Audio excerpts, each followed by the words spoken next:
Islamic scholars کے بیانات سننے کے لیے ہمارے آفیشیل چینل الرحمان ڈیجیٹل کو سبسکرائب کیجئے۔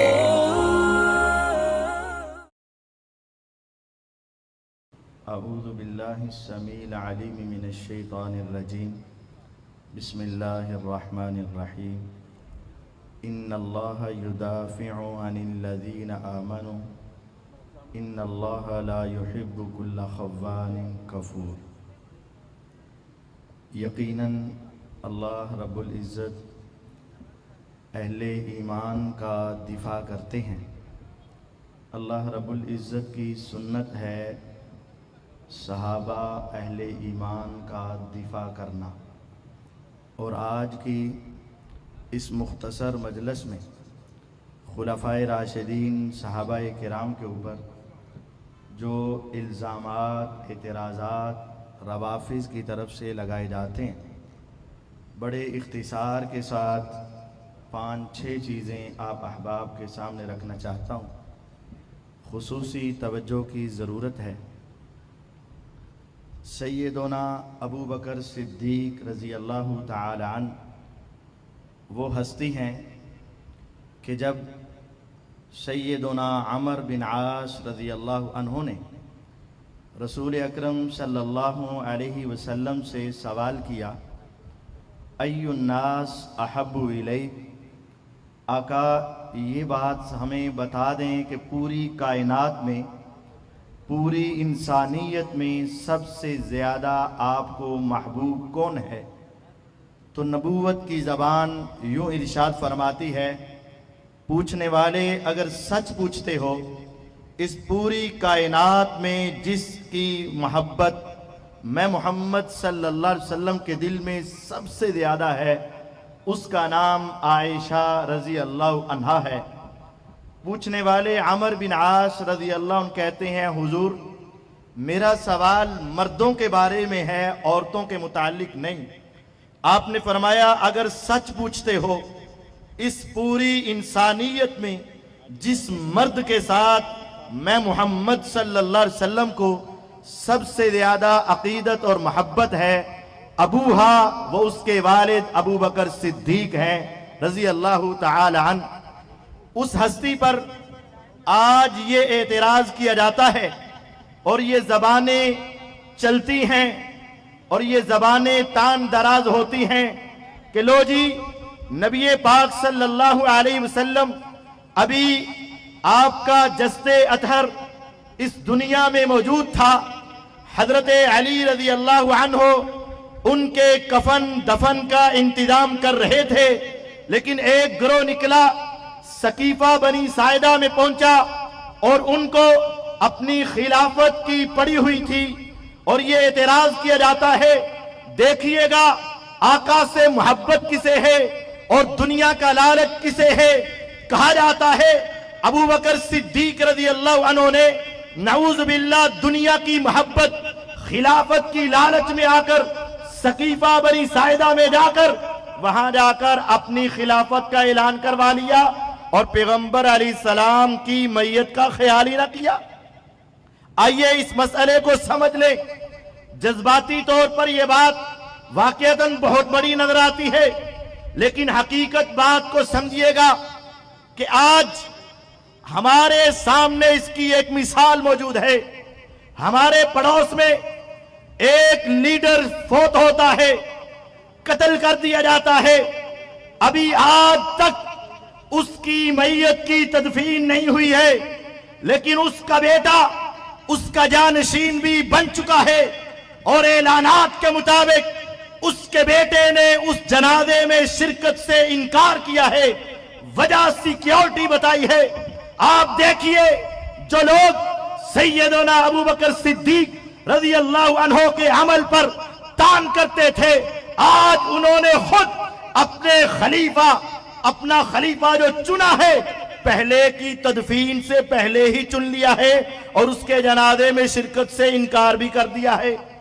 حقیقت یہ ہے کہ جب بھی کوئی فوتگی ہوتی ہے، سارے افراد ایک جگہ پر جمع تو نہیں ہوتے ہیں نا۔ کوئی قبر کی کشائی کے لیے، کوئی قبر کی کھدائی کے لیے، کوئی کفن کے لیے، کوئی غسل کے لیے کوئی مہمانوں کو سنبھالتا ہے اور کوئی حالات کا انتظام کرتا ہے. جناب علی المرتضی رضی اللہ تعالی عنہ اس وقت گھر کے کام کاج کو سنبھال رہے تھے، لیکن باہر صحابہ کے معاملات کو سنبھالنے کی بڑی ذمہ داری سیدنا ابو بکر صدیق رضی اللہ عنہ پر تھی. جب صحابہ مسجد نبوی میں جمع ہوئے، عمر ابن خطاب رضی اللہ عنہ اپنے حواس کھو بیٹھے. اس وقت انہوں نے تلوار میان سے نکال لی. جو کہے گا محمد صلی اللہ علیہ وسلم اس دنیا سے چلے گئے، میری تلوار اس کی گردن تن سے جدا کر دے گی. اس وقت بھی حالات کو سنبھالنے والی شخصیت کون تھی؟ ابو بکر صدیق رضی اللہ عنہ ہی تھے، جنہوں نے چڑھ کر منبر پر خطبہ دیا تھا اور لوگوں کے عقیدے کی اصلاح کی تھی. پھر ان کو بتایا گیا انصار ایک علاقے میں جمع ہیں، ایک باغ میں اکٹھے ہیں، آپ ذرا جلدی سے جائیے.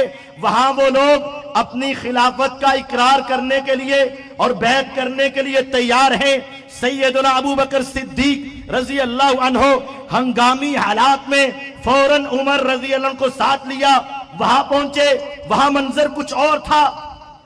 سارے انصار جمع، ایک خطیب کھڑے ہوئے، اللہ کی تعریف کے کلمات کہے اور پھر اپنے فضائل کو بیان کیا. اور انصار نے کہا خلیفہ ہم بنیں گے. جب یہ صورتحال کو دیکھا، اس وقت ابو بکر صدیق رضی اللہ عنہ نے کہا لوگوں بیٹھ جاؤ، اور تمہارے جو سب سے بڑے سردار سعد بن عبادہ رضی اللہ عنہ ہیں، ذرا ان سے مخاطب ہو کے پوچھا، کہا کیا سعد تم نے اپنے کانوں سے نبوت کی زبان کی یہ حدیث نہیں سنی؟ الائمۃ من قریش کہ امامت، خلافت، حکومت، سیادت، بادشاہت قریش کے اندر رہے گی. جب سعد بن عبادہ رضی اللہ عنہ کو یہ حدیث یاد آئی، کہنے لگے ہاں میں نے یہ حدیث سن رکھی ہے. اس وقت ابو بکر صدیق رضی اللہ عنہ نے کہا یہ قریش میں سے عمر بن خطاب بھی ہیں، قریش میں ابو عبیدہ بن جراح بھی ہیں رضی اللہ عنہما، ان میں سے جس کو چاہو تم اپنا امیر بنا لو. اس وقت عمر رضی اللہ عنہ نے کہا تھا ابو بکر اپنے ہاتھ کو آگے نکالیے، آپ کے ہاتھ پہ میں بیعت کرتا ہوں. سقیفہ میں ابو بکر صدیق رضی اللہ عنہ اپنی بیعت کروانے نہیں گئے تھے، اچانک حالات ایسے بن گئے تھے کہ وہاں بیعت ہو گئی. اس وجہ سے ان پر اشکال اور اعتراض نہیں آتا. دوسرا اعتراض کیا جاتا ہے، بی بی فاطمہ الزہرا رضی اللہ عنہا اپنے والد کی وراثت مانگنے کے لیے صدیق اکبر رضی اللہ عنہ کے دربار میں گئیں تو بی بی کے ساتھ ناروا سلوک کیا گیا، دھکے دیے گئے، گالیاں دی گئیں، غلط کہا گیا. لہٰذا یہ تو بہت بڑی غلطی کی بات ہے، بی بی کا حق کھا لیا گیا، فدق مار لیا گیا. یہ دنیا کا بدترین جھوٹ ہے. سب سے پہلے باغ فدق کو سمجھ لیجئے. ان کی کتابوں میں لکھا ہے کہ پیغمبر علیہ السلام نے فدق کا باغ اپنی بیٹی کو تحفے میں دیا. اگر وہاں یہ تحفہ لکھا ہے تو سوال یہ ہے کہ سیدہ پھر وراثت کا مطالبہ کیوں کرنے کے لیے گئیں؟ وہ اپنے فدق کے تحفے کا مطالبہ کرتی. پہلے تو یہ طے کر لیا جائے وہ فدق تحفہ تھا یا وراثت تھی. اگر تحفہ تھا تو وراثت کیوں مانگی؟ اگر وراثت ہے تو تحفے والی بات تو گئی نہ، جھوٹ ہو گئی. اب اگر وراثت کی بات کی طرف آئیں تو آپ جانتے ہیں وراثت کے اندر بیٹی بھی حقدار ہے، وراثت کے اندر بیوی بھی حقدار ہے. اگر وراثت کے اندر اولاد نہ ہو نورینا تو بھائی بھی حقدار ہوتے ہیں، باپ بھی حقدار ہوتا ہے، چچا اور چچا کی اولاد بھی حقدار ہوتی ہے. اگر یہ کہا جائے کہ ابو بکر صدیق رضی اللہ عنہ نے ظلم کیا تھا، میں پوچھنا چاہتا ہوں اگر یہ ظلم ہے تو پھر تو حصہ صدیقہ کائنات کا بھی بنتا تھا، پھر تو حصہ فاروق کی بیٹی ہماری ماں سیدہ حفصہ کا بھی بنتا تھا. اگر یہ وراثت تھی تو پھر تو حصہ سیدنا عباس رضی اللہ عنہ کا بھی حصہ بنتا تھا. ظلم تو تب ہوتا اگر ابو بکر صدیق رضی اللہ عنہ اپنی بیٹی کو تو دیتے، میرے آقا کی بیٹی کو نہ دیتے. عمر فاروق رضی اللہ عنہ کی بیٹی کو تو دیتے لیکن پیغمبر علیہ السلام کی بیٹی کو نہ دیتے. اور اگر ظلم تو تب تھا جب سیدنا عباس رضی اللہ عنہ کو تو ملتا لیکن حضور کی بیٹی کو نہ ملتا تو تب ظلم تھا. لیکن حق یہ ہے, اٹھائیے صحیح بخاری, سیدنا ابو بکر صدیق رضی اللہ عنہ نے کہا والذی نفسی بیدی لقرابت رسول اللہ صلی اللہ علیہ وسلم احب الی ان اصل من قرابتی. اے بیٹی فاطمہ, کعبے کے رب کی قسم, مجھے اپنی اولاد سے بڑھ کر, اپنے بیوی بچوں سے بڑھ کر, اپنے اہل خانہ سے بڑھ کر سب سے زیادہ آقا کے خاندان سے محبت کرنے کا دل چاہتا ہے اور ان سے میں احترام کا رشتہ رکھتا ہوں. لیکن بیٹی, میرے کانوں نے سنا, نبوت کی زبان ہلی, ہونٹ ملے اور کھلے. میرے آقا نے کہا تھا ان الانبیاء لا نورث, نبیوں کی وراثت تقسیم نہیں ہوتی. اب بیٹی, میں اپنے پیغمبر علیہ السلام کی حدیث کی وجہ سے تمہیں یہ مسئلہ سناتا ہوں. آج کے بعد تمہارے گھر کے سارے اخراجات ابو بکر صدیق مال وراثت نہیں, مال غنیمت سے اکٹھے کر کے تمہارے سارے اخراجات کو پورا کرے گا. لیکن نبیوں کی چھوڑی ہوئی وراثت وہ وراثت نہیں بنتی بلکہ مال غنیمت میں جمع ہو کر سارے مسلمانوں کے اوپر تقسیم ہوا کرتی ہے. اور آپ اٹھائیے سورۃ الحشر, 28واں پارہ سورۃ الحشر. مال فے ایک ہے مال غنیمت جو مال جہاد کے بعد حاصل ہوا, مال فے جہاد کے لیے گئے لڑائی کے بغیر حاصل ہوا. یہ باغ فدق, یہ اموال بنو نذیر بغیر لڑائی کے حاصل ہوئے. اور مال فے میں حصہ کس کا ہے؟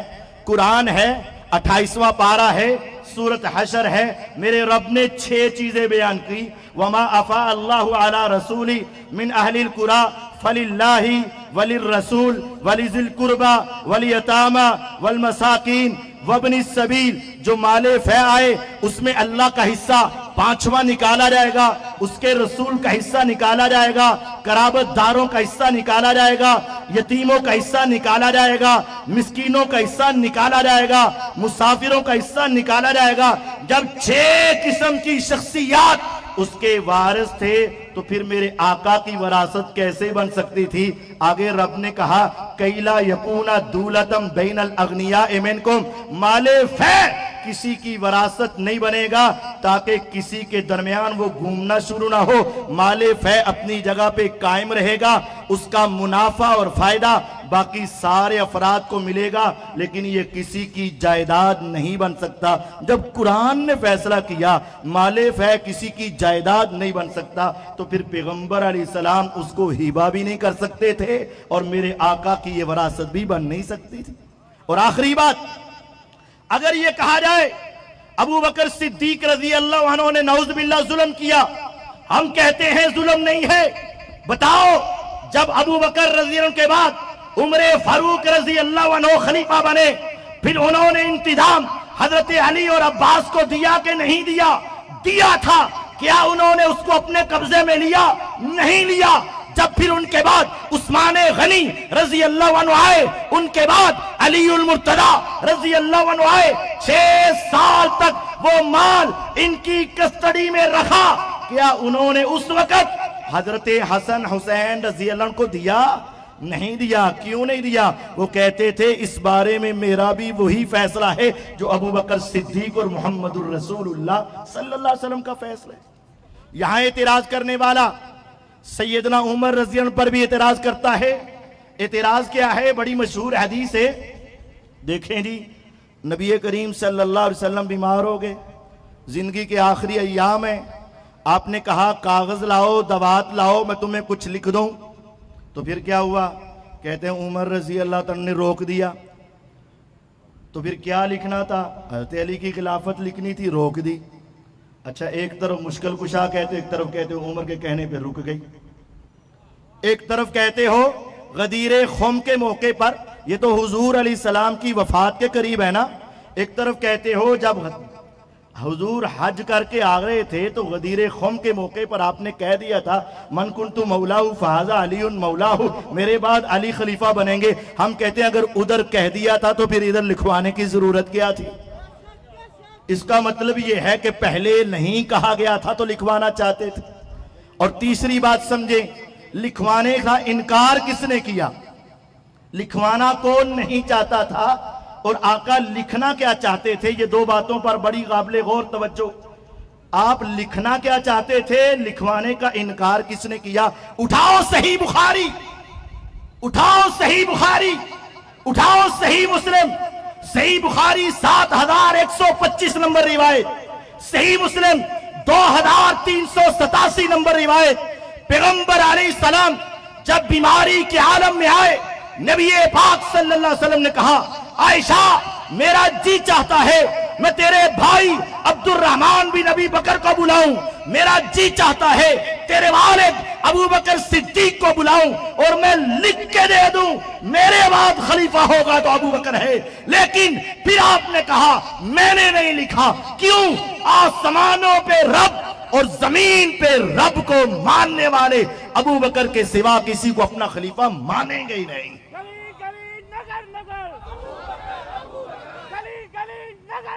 ابو بکر ابو بکر ابو بکر ابو بکر رضی اللہ. حق یہ ہے میرے آقا لکھنا کیا چاہتے تھے؟ ابو بکر صدیق رضی اللہ کی خلافت. کیا لکھوانے سے انکار کس نے کیا؟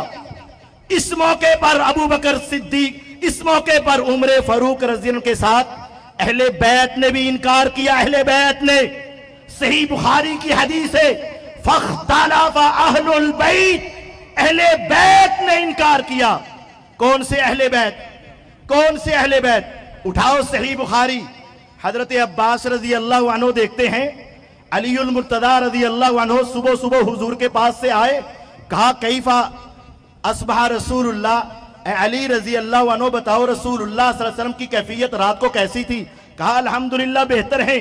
کہا علی بھتیجے سچ کہوں میں نے بنو آل طالب کے چہروں کو دیکھا ہے, بنو مطلب کے چہروں کو دیکھا ہے. جب بیماری کی یہ کیفیت ہو جاتی ہے تو ان کا زندہ رہنا مشکل ہو جاتا ہے. حضرت عباس رضی اللہ عنہ کہتے ہیں اے علی رضی اللہ عنہ میرا جی چاہتا ہے ہم دونوں جائیں اور حضور کے پاس جا کر پوچھ لیں آقا آپ کے بعد خلافت کس کو ہوگی, اور جا کر حضور سے لکھوا لیتے ہیں. اللہ کی قسم صحیح بخاری میں حدیث نہ ہو میں مجرم ہوں, جو چور کی سزا ہماری سزا دی جائے, لیکن اس کے بعد اگر تم نہ مانو کعبے کے رب کی قسم روزے قیامت اہل سنت کا ہاتھ تمہارا گریبان ہوگا. عباس رضی اللہ عنہ کہتے ہیں آؤ لکھوائے.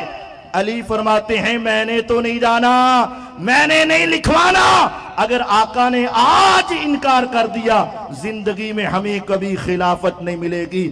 دو مسئلے ثابت ہوئے, لکھوانے سے انکار کرنے والے علی رضی اللہ عنہ بھی تھے, عمر رضی اللہ عنہ بھی تھے, اور اس کا فیصلہ پیغمبر علیہ السلام نے لکھنا کیا تھا, ابو بکر کی خلافت لکھنی تھی. آخری بات اس مسئلے کی, عمر رضی اللہ تعالیٰ عنہ جب شہید ہو گئے, فوت ہو گئے, ان کی میت کے پاس لوگ کھڑے ہیں, صحیح بخاری کی حدیث ہے, لوگ کھڑے ہیں. عبداللہ بن عباس رضی اللہ عنہ کہتے ہیں لوگ ان کی تعریفوں کے کلمات کہہ رہے ہیں. پیچھے سے ایک بندہ آیا, میرے کاندھے پہ کونی رکھی, زبان سے کہا رحمک اللہ یا عمر, عمر اللہ تیرے اوپر رحمت فرمائے. میں تو ہمیشہ سنتا تھا, میرے آقا کی زبان سے نکلتا تھا, میں تھا ابو بکر اور عمر تھا, میں گیا ابو بکر اور عمر گئے, میں آیا ابو بکر اور عمر آئے, میں نے کہا ابو بکر اور عمر نے کہا. اور پھر آگے سیدنا علی رضی اللہ عنہ فرماتے ہیں جس کی ترجمانی یہ ہے, اس جملے کو ذرا غور سے سنیے گا, آج سارے اشکالات کا جواب اس جملے میں ہے.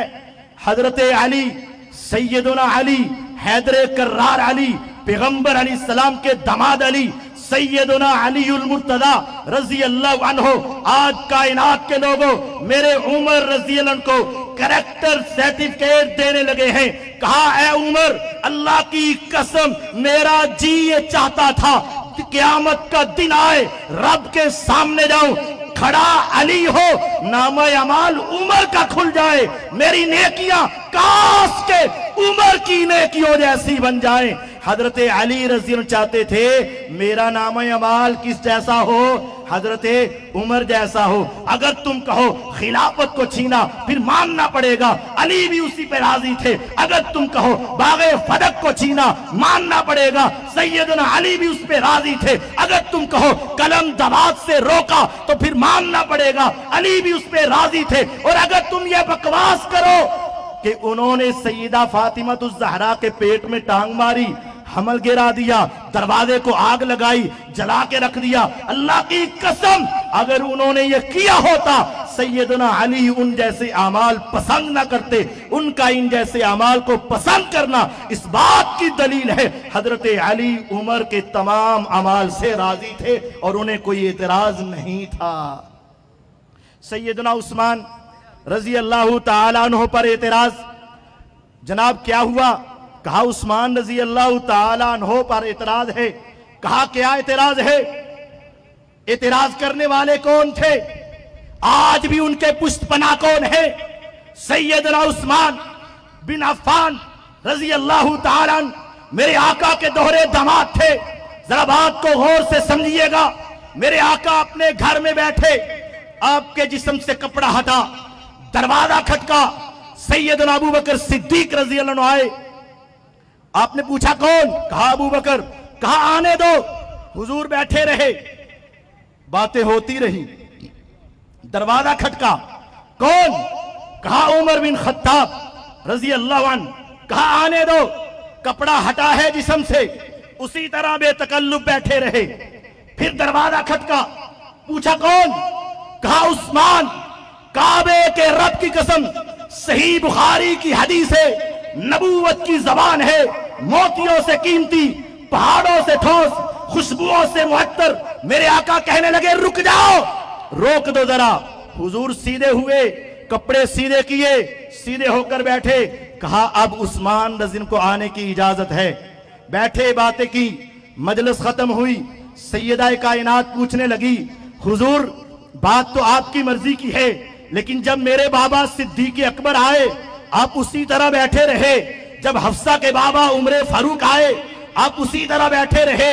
لیکن جب آپ کے داماد عثمان غنی رضی اللہ عنہم اجمعین آئے تو آپ سیدھے ہو کے بیٹھ گئے، کپڑوں کو سیدھا کر لیا. کہا عائشہ تیرے بابا کا مقام اپنی جگہ، حفصہ تیرے والد گرامی کا مقام اپنی جگہ. الا استحیی من رجل تستحیی منہ الملائکہ. لیکن مجھے بتلاؤ کیا میں اس آدمی کا حیا نہ کروں جس کا حیا تو آسمان کے فرشتے کرتے ہیں؟ اس کا نام عثمان بن عفان ہے رضی اللہ عنہ. وہ عثمان رضی اللہ تعالیٰ عنہ جب حضور درس دے رہے ہیں، وہاں سے گزرنے والا ایک شخص کپڑا لے کر گزرتا ہے. آپ نے فرمایا سنو، فتنوں کے دور میں، فتنوں کے دور میں، فتنوں کے دور میں وہ شخص جو گزر رہا ہے وہ حق اور ہدایت پر ہوگا. ایک صحابی اٹھے، گئے، عثمان رضی اللہ عنہ کو کندھے سے پکڑا، حضور کی طرف ان کا چہرے کو موڑا. آقا ان کے بارے میں کہہ رہے ہیں؟ کہا ہاں انہی کے بارے میں کہہ رہا ہوں. فتنوں کا دور آئے گا، دنیا الزام لگائے گی، زبان کھولے گی، تانے دے گی، بکواس کرے گی، لیکن نبوت کی زبان پہلے گارنٹی دیتی ہے فتنوں کے دور میں یہ پردے والا شخص حق اور ہدایت پر ہوگا. پھر ان پر اعتراض ہوئے، اعتراض کیے گئے. آج بھی اعتراض کیا جاتا ہے. اعتراض یہ ہے کہ عثمان رضی اللہ عنہ جب خلیفہ بنے تو انہوں نے بنو امیہ کو نوازا ہے اور اپنی رشتہ داریوں کو پالتے ہوئے سارے اپنے انہوں نے گورنر بنا دیے، اپنے گورنر لگا لیے، اقربا پروری کر لی. اٹھاؤ خلافت و ملوکیت، اقربا پروری کر لی. سمجھیے گا سیدنا عثمان رضی اللہ عنہ کے دور خلافت میں 26 گورنر تھے. کل گورنر پوری سلطنت اسلامیہ میں 26 گورنر تھے. کعبے کے رب کی قسم ان میں سے صرف 3 گورنر بنو امیہ کے تھے، باقی سارے گورنر دوسرے خاندانوں کے تھے.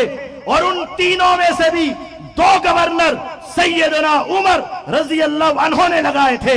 حضرت عثمان نے 12 سالہ خلافت میں صرف 2 گورنر یکے بعد دیگرے ایک دوسرے کے بعد صرف 2 گورنر بنو امیہ کے لگائے. پہلے ایک لگایا پھر ان کو ہٹایا, پھر دوسرا لگایا پھر ان کو بھی ہٹایا. 12 سال میں 26 گورنروں میں صرف 2 لگائے یکے بعد دیگرے. تو کیا یہ اعتراض بنتا ہے؟ اگر یہ اعتراض بناتے ہو تو پھر سوال کا جواب دو, الزام کا جواب دو.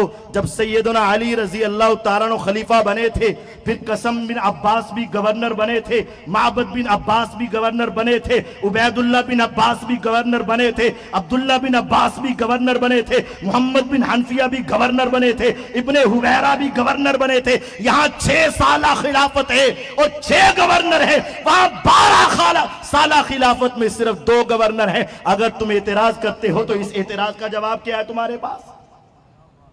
اس کا جواب کیا ہے؟ اصل یہ ہے جو حقدار ہے اس کو حق دیا جائے گا, چاہے خاندان سے ہو چاہے خاندان سے باہر ہو. یہ اعتراض بھی کیا جاتا ہے کہ انہوں نے مال غنیمت اور بیت المال کھا لیا تھا. کتنا برا اعتراض ہے, کتنا گندا اعتراض ہے.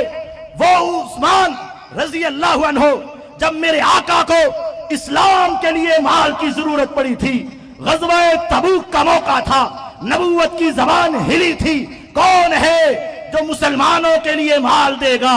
100 اونٹ, 200 اونٹ, 300 اونٹ, 400 اونٹ, 500 اونٹ, 600 اونٹ, 700 اونٹ کس نے دیے تھے؟ آج اگر تم اس کا حساب کرو, اگر 5 لاکھ کا ایک اونٹ لگاؤ, 700 اونٹوں کو 5 لاکھ سے ضرب دو, یہ مال دینے والا کون تھا؟ عثمان ابن عفان رضی اللہ عنہ تھے.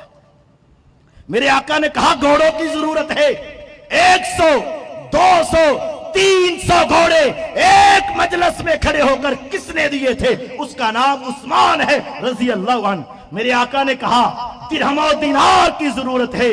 جب اٹھائے تھے وہ تھیلے لائے تھے میرے آقا کے پاس, جھولی پھیلائی تھی میرے آقا نے, گرایا تھا عثمان نے.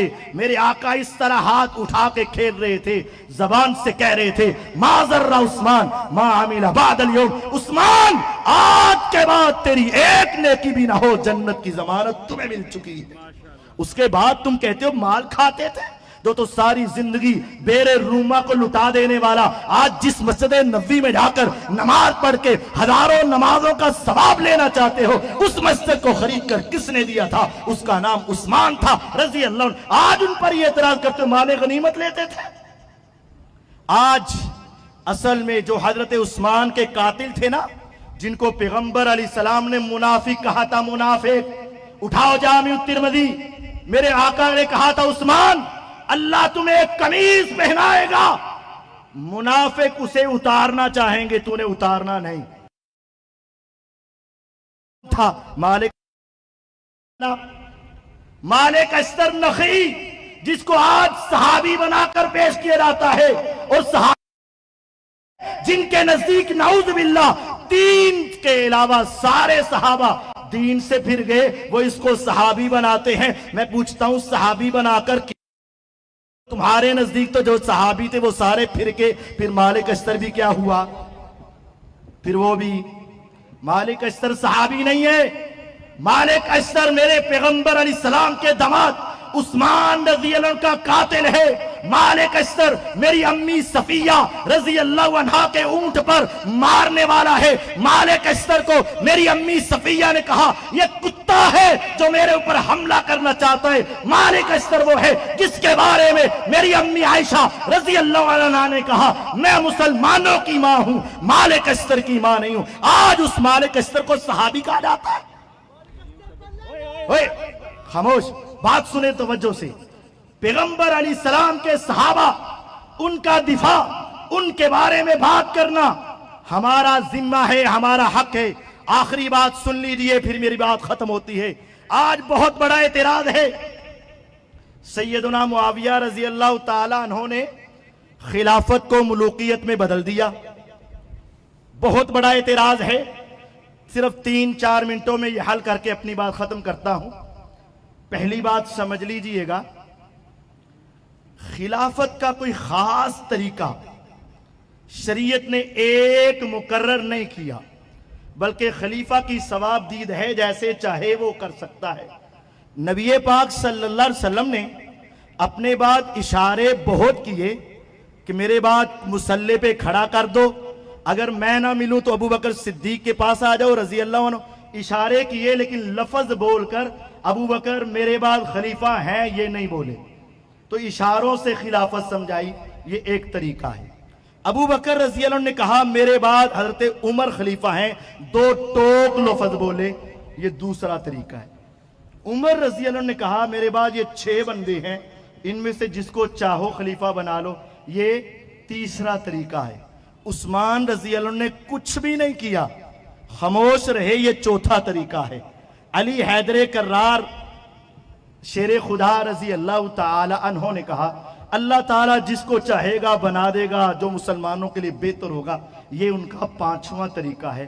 شریعت نے 5 طریقے رکھے، ایک خاص طریقہ مقرر نہیں کیا، تو معاویہ رضی اللہ عنہ نے ان میں سے کسی ایک کو اگر چن لیا حضرت ابو بکر رضی اللہ عنہ کے طریقے کو، تو یہ کوئی اعتراض والی بات تو نہیں۔ لیکن اعتراض پھر یہ آتا ہے کہ انہوں نے اپنے بیٹے کو کیوں بنایا؟ جواب یہ ہے، چیلنج بھی یہ ہے، پورے قرآن، پوری ذخیرہ احادیث میں صرف ایک قرآن کی آیت یا ایک حدیث دکھا دی جائے کہ آپ نے کہا ہو باپ کے بعد بیٹا نہیں بن سکتا، ہم ماننے کے لیے تیار ہیں، لیکن ہمیں مل نہیں سکی۔ بات سمجھیں، حضرت معاویہ رضی اللہ تعالی عنہ مسلمانوں کے خلیفہ ہیں اور مسلمانوں کے 5ویں خلیفہ ہیں۔ خلافت اور ملوکیت یہ کوئی بری چیز نہیں۔ سیدنا یوسف علیہ السلام نے جب اللہ تعالیٰ کی نعمتوں کا ذکر کیا اور اللہ سے دعا مانگنے لگے تو کیا کہا؟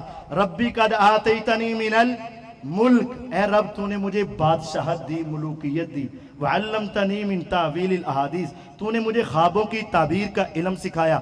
خوابوں کی تعبیر اللہ کی نعمت اور ملوکیت بھی اللہ کی نعمت۔ موسیٰ علیہ السلام نے کہا سورۃ الانعام 7واں پارہ، وَإِذْ قَالَ مُوسَىٰ لِقَوْمِهِ يَا قَوْمِ اذْكُرُوا نِعْمَتَ اللَّهِ عَلَيْكُمْ، اے میری قوم اللہ کی نعمتوں کو یاد کرو۔ کون سی نعمتیں؟ اِذْ جَعَلَ فِيكُمْ أَنْبِيَاءَ وَجَعَلَكُمْ مُلُوكًا، اللہ نے تمہارے اندر نبی پیدا کیے، تمہیں بادشاہت اور ملوکیت عطا کی، یہ اللہ کی نعمت ہے۔ وَقَتَلَ داود جالوت، داود علیہ السلام نے جالوت کافر کو قتل کیا، رب نے انعام کیا دیا، وَآتَاهُ اللَّهُ الْمُلْكَ وَالْحِكْمَةَ، اللہ نے ملوکیت عطا کی، حکمت عطا کی۔ ملوکیت رحمت والی ہوتی ہے۔ سلسلہ صحیحہ اسلام 360 سلسلہ صحیحہ 1747 نمبر ہدایت نمبر روایت ہے، میں نبی ہوں، جب تک اللہ چاہے گا نبوت باقی رہے گی، میرے بعد خلافت آئے گی، خلافت کے بعد اللہ رحمت والی بادشاہت بھیجے گا، خلافت کے بعد رحمت والی بادشاہت بھیجے گا۔ اور سیدنا علی رضی اللہ عنہ رحمت والے بادشاہ بھی تھے، خلیفہ بھی تھے۔ یہ سارے صحابہ ہمارے دلوں کا سرور ہے، آنکھوں کا چین ہے، ان کا احترام کرنا ہمارے ایمان کا حصہ ہے۔ میرے آقا کا حکم ہے اکرموا اصحابی، میرے صحابہ کی تکریم کرو۔ اللہ کی قسم صحابہ کی تکریم ہمارے ایمان کا حصہ ہے، ہمارے عقیدے کا حصہ ہے۔ جو صحابہ کی تکریم نہیں کرتا، جواد نقوی ہو یا کوئی اور ہو، جو صحابہ کی تکریم کا انکار کرتا ہے، اللہ کی قسم ہم ان کی تکریم کا انکار کرتے ہیں، اور ہم کہتے ہیں ہم زندہ ہیں صحابہ کی تکریم کے لیے۔ ہمیں موت آئے گی تو صحابہ کی تکریم اور ان کے دفاع پر موت آئے گی۔ وآخر دعوانا الحمدللہ رب العالمین۔